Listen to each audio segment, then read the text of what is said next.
Welcome to part 6 of our live training session here with our K20 Supercharged NSX running on AEM Infinity. Now, in the last few videos, we've looked at the calibration process essentially from start to finish, building the base map, getting the engine to fire up and run, doing our part throttle cruise tuning, our low and high cam tuning. Now we're ready to take a look at day 2 of our live training process, letting the engine cool down overnight and looking at the cold start and warm-up enrichment calibration process, making sure that everything's right, we're not too rich or too lean, and the engine can fire off and run just as it would stock. We're also going to be taking a look at how we can calibrate our wall wetting tables, which is the acceleration, enrichment, fuel correction, as well as taking a look at setting up a basic launch control and then implementing a fuel correction when we have the launch control enabled so we don't have too lean of a mixture when we're on launch control and building boost. We have a lot to cover. Let's jump into our tutorials so we can check this out. Welcome back to our live training session here with our supercharged K20 NSX. In the last few tutorials, we look at the process from creating the base session file all the way up to the last dyno pool on pump gas. Now, we haven't done ethanol yet. We're going to be getting into that. But before we do a flex fuel base tune, I want to take a look at the cold start and verify that everything is good from the cranking fuel, the post start, and the warm-up enrichment. In this tutorial, we're also going to be focusing on just setting up a basic launch control, as well as setting up and configuring our traction controls. We have a decent amount of tasks to take care of. I would recommend to always look at the cold start before you move into flex fuel base tuning, because everything is hinging upon all of the pump gas parameters being in line. So meaning something like our cranking fuel or the post start or warm-up enrichment, if that's off on pump gas and we add ethanol with a flex fuel sensor, we do our blend, it's not going to run properly on ethanol either. We want to make sure we have our core calculations for the injector pulse width when we're on petrol fuel or pump gas, and then we can transition our way over to flex fuel once everything's been 100% ironed out, and that's what I wanted to take a look at here in the tutorial. So I've let the vehicle sit here overnight from the filming that we were doing yesterday. So it's cooled down completely. We're now going to be having a good idea of whatever kind of fuel demands it's going to need, specifically under cranking, post-start, and warm-up enrichment type of conditions. Now, a few things about this.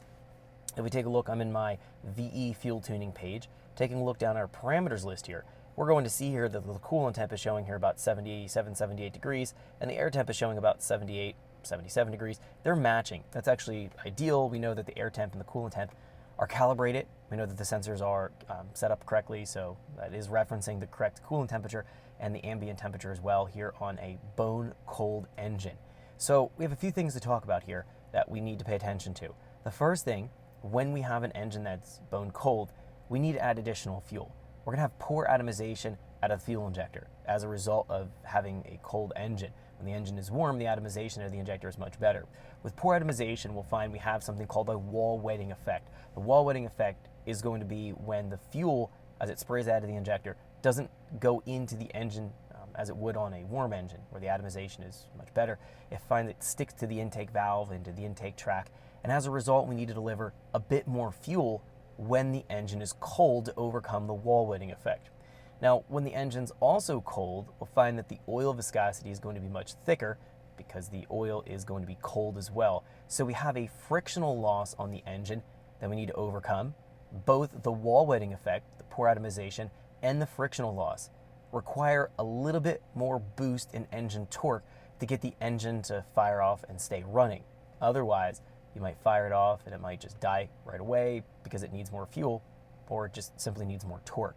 Now, normally what we do is increase the amount of airflow coming into the engine on a cold start to make up for some of that lost torque and offset that torque and actually raise the idle speed a little bit higher so the engine can run a little bit smoother and come up to operating temperature quicker. Now, in this case, we found that using the idle control solenoid was a bit unpredictable with this K20 throttle body. So we deleted it and eliminated it. What that means, we don't have a way that we can temporarily increase the airflow under starting conditions. We have to make sure that we have enough airflow. The fact that we've deleted the idle control motor, we're probably going to fall short.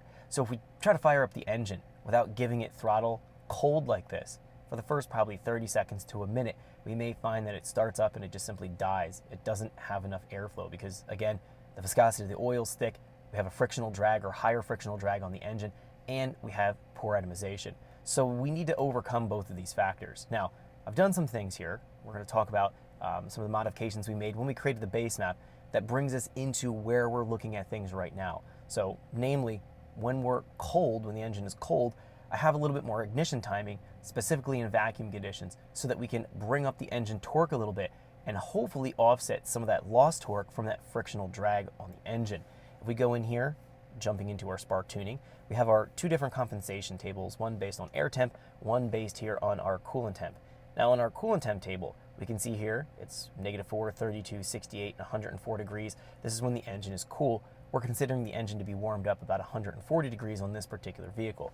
We're going to find right now I've added from 0 psi and below, so full engine vacuum, we've added here 8 degrees of timing, and then as it warms up a little bit more, it goes to 4 degrees, and then once it gets to 140, it zeroes out. This is going to be adding ignition timing to whatever we've programmed in the main spark timing table. So at idle here, specifically when we're firing off the engine, it won't be 10 degrees of ignition timing as the base. It'll actually be 18 degrees if we're starting off here in the very cold temperature of 68 degrees. Now, we're actually between 68 and 104. Thanks for checking out our teaser clip. If you want to see the rest of this video and more than 500 hours of current EFI training we have to offer, make sure you click right here. If you want to go and check out more teaser clips from this training course, click here, and you don't want to miss any of the videos we're going to be releasing on this channel, so make sure you subscribe and click here. Thanks for watching, and I'll see you guys later.